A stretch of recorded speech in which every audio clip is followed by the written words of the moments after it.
Subscribe and press the bell icon. Search hello science. Students, welcome to sir science class.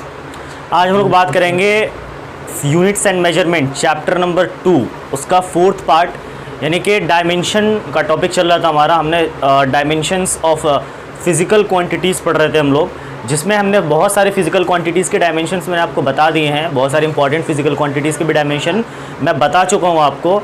आज हम लोग बात करने वाले हैं, सेम टॉपिक है हमारा डायमेंशन, लेकिन आज हम लोग पढ़ेंगे कुछ कांस्टेंट के डायमेंशंस के बारे में।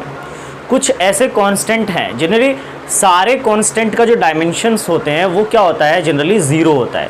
बट फ्रेंड्स, कुछ ऐसे कांस्टेंट होते हैं जिनका डायमेंशन पॉसिबल है। तो आज हम उन कांस्टेंट की बात करेंगे जिनका डायमेंशन पॉसिबल है, ठीक है। यानी कि जो कांस्टेंट्स होते हैं जिनका डायमेंशन पॉसिबल है, उनकी फिजिकल क्वांटिटी एक्चुअली हमारे पास जो उसकी जो यूनिट्स है एक्चुअली वो यूनिट्स हमारे पास पता होता है।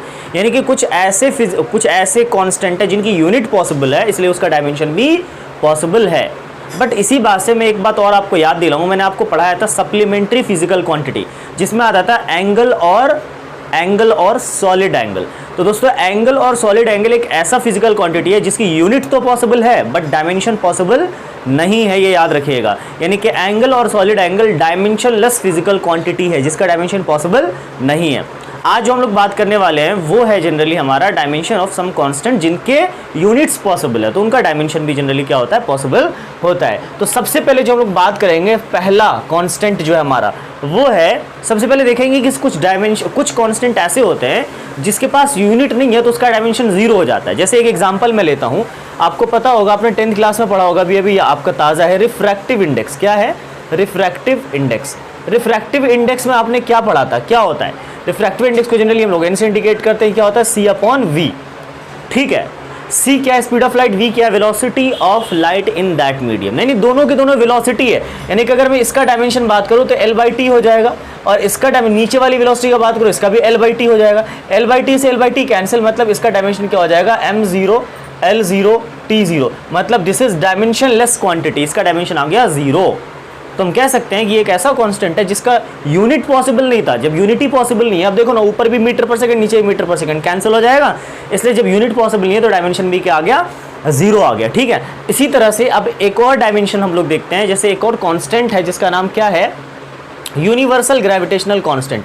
यूनिवर्सल ग्रेविटेशनल कांस्टेंट, इसका जनरली हमारे पास दोस्त यूनिट है। क्या है इसका, यानी कि इसको हम लोग कैपिटल जी के नाम से जानते हैं, ग्रेविटेशनल कांस्टेंट, जिसको हम लोग कैपिटल जी के नाम से जानते हैं। यूनिवर्सल ग्रेविटेशनल कांस्टेंट यानी कैपिटल जी कहाँ से आया, तो वो इस फॉर्मूले से आया है, F बराबर G m1 m2 अपॉन में r²। ये दोस्त यहाँ से आया है, ठीक है। यानी कि आप चाहो तो आप जी के टर्म में इसको लिख सकते हो। कैसे लिख सकते हो जी के टर्म में, जी को आप यहीं रहने दो एक तरफ, और f r² हो जाएगा अपॉन में m1 इंटू m2 हो जाएगा, ठीक है। ये आपने जी के टर्म में लिख दिया, क्यों, क्योंकि जी का ही डायमेंशन हमें पता करना है। इसमें किसका डायमेंशन पता करना है, जी का, ठीक है। अच्छा, इसकी अगर यूनिट की बात करो तो यूनिट क्या होता है इसका, newton metre square upon kilogram का square, newton metre square upon kilogram. तो मैंने आपको बोला था कि डायमेंशन अगर आपको किसी का जानना हो तो आपको या तो उसका फॉर्मूला चाहिए या फिर उसकी यूनिट चाहिए। तो फॉर्मूला भी आपके पास है, यूनिट भी आपके पास है, आप कोई भी जनरली मेथड अपना सकते हो। जनरली ये फॉर्मूला तो मैं फॉर्मूला से निकाल के दिखाता हूँ आपको समझ में आ जाएगा, ठीक है। क्या है, फोर्स है, फोर्स का क्या होता है, mlt-2 इंटू r²। r क्या है, रेडियस को जनरली हम लोग लेंथ में लिखते हैं, अपॉन m1 इंटू m2, मास है दोनों, यानी कि किलोग्राम इंटू किलोग्राम, ठीक है। इसको मैं ऐसे लिख सकता हूँ m, ठीक है। l कितना हो जाएगा, l3, t कितना हो जाएगा, -2, और किलोग्राम इंटू किलोग्राम का स्क्वायर, और किलोग्राम का स्क्वायर ऊपर जाएगा तो पावर -2 आ जाएगा, यानी कि kg का पावर -2। लेकिन kg के लिए, किलोग्राम के लिए हम लोग क्या लिखते हैं, यहाँ पर मास लिखते हो तो इसको क्या लिखेंगे हम लोग, m इंटू m लिखेंगे, राइट, m इंटू m लिखेंगे। अब दोस्त m इंटू m1 इंटू, यानी कि m इंटू m क्या हो जाएगा, m² होता है, m² ऊपर जाएगा तो पावर -2, तो यहाँ पर क्या आ जाएगा, m का पावर -2 आ जाएगा। अब इसका फाइनल जो आंसर हो जाएगा वो m का पावर यहाँ 1 है, यहाँ -2 है, ठीक है। यहाँ 1 है, यहाँ -2 है, तो 1 - 2 कितना हो जाएगा, -1, यानी कि m का पावर आ जाएगा -1, L का पावर यहाँ पर कितना आ जाएगा 3 और T का पावर आ जाएगा -2। ये डायमेंशन हो गया दोस्त किसका, यूनिवर्सल ग्रेविटेशनल कांस्टेंट का डायमेंशन पॉसिबल है। क्यों? क्योंकि इसकी यूनिट पॉसिबल है, इसलिए डायमेंशन भी पॉसिबल है। ठीक है, इसको आप नोट डाउन कर लो या स्क्रीनशॉट ले लो। ठीक है, हम और कांस्टेंट देखते हैं जो इंपॉर्टेंट है बहुत सारे एग्जाम्स के पॉइंट ऑफ व्यू से, एग्जाम पॉइंट ऑफ व्यू से बहुत ज़्यादा इंपॉर्टेंट है। वो जनरली फिजिकल क्वांटिटीज़ भी, यानी कि वो ग्रेविटेशनल कांस्टेंट भी वो कांस्टेंट भी जनरली पूछे जाते हैं पेपर में। एक और फिजिकल क्वांटिटी हम लोग देख लेते हैं आज, वो है तीसरा, जिसका नाम है प्लैंक्स कांस्टेंट। प्लैंक्स कांस्टेंट ये एग्ज़ाम में आने वाला बहुत ज़्यादा इंपॉर्टेंट कांस्टेंट है जिसका डायमेंशन पूछा जाता है। सिर्फ एग्जाम में नहीं बल्कि कॉम्पिटिटिव एग्जाम्स में भी बहुत सारे क्वेश्चंस इस तरह से, मतलब प्लैंक्स कांस्टेंट का डायमेंशन पूछा जाता है, जिसको हम लोग जनरली एच के नाम से जानते हैं। ठीक है, और ये इस रिलेशन से आया है, E बराबर HF, इस रिलेशन से आया। H क्या है यहाँ पर, प्लैंक्स कांस्टेंट। आप H के टर्म में इसको लिख लो, E अपॉन में F आ जाएगा। E क्या है, एनर्जी है। एनर्जी का डायमेंशन याद करो, ml2T-2 होता था, ml2T-2 याद है या नहीं है। वर्क बराबर क्या था, force into displacement, force into displacement. Force का क्या था, ml-T-2 इंटू डिस्प्लेसमेंट क्या था, L। तो L और L क्या हो जाएगा, L2 और T-2, तो ml2T-2 हो जाएगा। तो ml2T-2 एनर्जी का अपॉन फ्रीक्वेंसी का क्या होता है, T-1। फ्रीक्वेंसी का निकाल चुका हूँ, फ्रीक्वेंसी 1 अपॉन टाइम पीरियड। ठीक है ना, इस तरह से यहाँ से जो इसका डायमेंशन आ जाएगा वो आ जाएगा m। ठीक है, कितना हो जाएगा, L2 और T का पावर 1 ऊपर चला जाएगा, 1 - 2 यानी T का पावर -1 आ जाएगा। ये आ जाएगा हमारा प्लैंक्स कांस्टेंट का डायमेंशन, जो कि आप आराम से यहाँ से फाइंड आउट कर सकते हो, प्लैंक्स कांस्टेंट। ठीक है, इसी तरह से हमारा चौथा डायमेंशन है, वो है चौथा कांस्टेंट कौन सा हमारा, ये भी बहुत ज़्यादा इंपॉर्टेंट है, ये भी पेपर में बहुत सारे आते हैं, क्वेश्चंस पूछे जाते हैं। Boltzmann constant. बोल्ट्जमैन कांस्टेंट को हम लोग जनरली K से दिखाते हैं। ठीक है, और ये इस रिलेशन से आया है, PV बराबर KT, जहां P क्या है, P प्रेशर है, V क्या है, V वॉल्यूम है, K क्या है, कांस्टेंट है, यानी कि कौन सा कांस्टेंट, बोल्ट्जमैन कांस्टेंट, और T क्या है, टेम्परेचर। ये गिवन आपके पास। ठीक है, इसका डायमेंशन पता करना है आपको, K का पता करना है, आप इसको K के टर्म में लिख दो, इस वाले इक्वेशन को। K बराबर PV अपॉन में क्या हो जाएगा, T आ जाएगा। T इज टेम्परेचर, याद रखना, टाइम नहीं है ये। ठीक है, कैपिटल T है। तो K बराबर P क्या है, प्रेशर। प्रेशर का क्या होता है डायमेंशन, फोर्स अपॉन एरिया होता है प्रेशर बराबर। तो फोर्स का ml-T-2, फोर्स का याद करो, फोर्स अपॉन एरिया प्रेशर।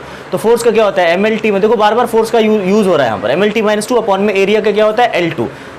ऊपर L1 है, नीचे 2 है, 1 - 2 हो जाएगा -1, यानी ml-1T-2, ml-1T-2 अपॉन में टेम्परेचर, सॉरी इनटू वॉल्यूम। ये तो अभी प्रेशर का हुआ है, वॉल्यूम का क्या हो जाएगा, L3, वॉल्यूम का क्या हो जाएगा, L3 अपॉन टेम्परेचर। टेम्परेचर का क्या होता है, थीटा या K लिख सकते हो। तो K तो हमारे पास ऑलरेडी है, तो बार बार K यूज़ करेंगे इसके लिए तो क्या है, प्रॉब्लम हो सकती है, इसलिए हम इसको क्या यूज़ करते हैं, यहाँ पर इसको हम थीटा यूज़ कर लेते हैं, थीटा।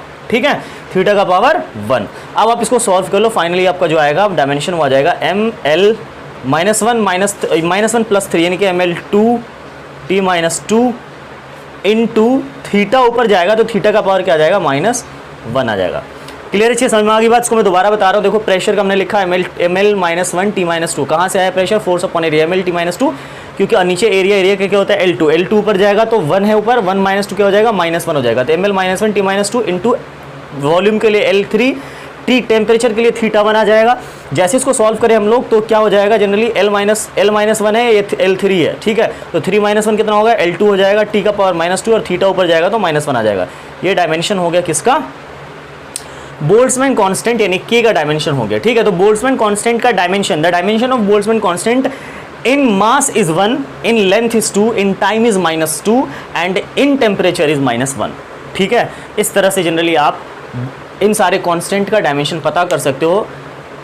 क्योंकि 4 कांस्टेंट है, ये चारों कांस्टेंट मैंने इसलिए बताया आपको क्योंकि एक तो पहला वाला कांस्टेंट जो था वो इतना ज़्यादा इंपॉर्टेंट है क्योंकि वहाँ से मुझे ये दिखाना था रिफ्रैक्टिव इंडेक्स के डायमेंशन से कि वहाँ से डायमेंशन लेस क्वांटिटी कैसे हो जाता है कोई भी कांस्टेंट। ठीक है, डायमेंशन लेस कांस्टेंट कैसे हो जाता है, तो जिसकी यूनिट पॉसिबल नहीं है तो डायमेंशन उसका होगा ही नहीं। ठीक है, अब जो 3 मैंने कराया आपको, यूनिवर्सल ग्रेविटेशन कांस्टेंट, उसके बाद मैंने आपको कराया है प्लैंक्स कांस्टेंट और बोल्ट्जमैन कांस्टेंट। ये तीनों डायमेंशंस ऐसे हैं जो पेपर में अक्सर आपको नज़र आ ही जाएंगे, चाहे वो कॉम्पिटिटिव एग्जाम्स हो, चाहे वो किसी भी तरह का कोई दूसरे एग्जाम्स हो, ठीक है।